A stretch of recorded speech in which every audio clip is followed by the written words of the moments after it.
আজকে আমরা শিখব হ্যাভ হ্যাজ হ্যাডের ব্যবহার। তো ব্যবহার করব আরেকবার বলি, কোনো জিনিসের ওপর দখল বা মালিকানা বোঝাতে আমরা হ্যাভ হ্যাজ হ্যাড ব্যবহার করব।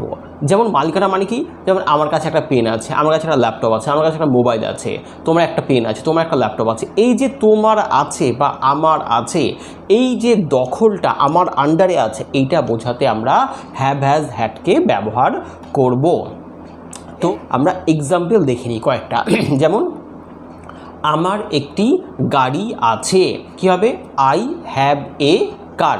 নর্মালি হ্যাভ মানে হচ্ছে আছে, কিন্তু আমার আছে তখন আই হ্যাভ। তোমার আছে ইউ হ্যাভ। আমাদের আছে উই হ্যাভ।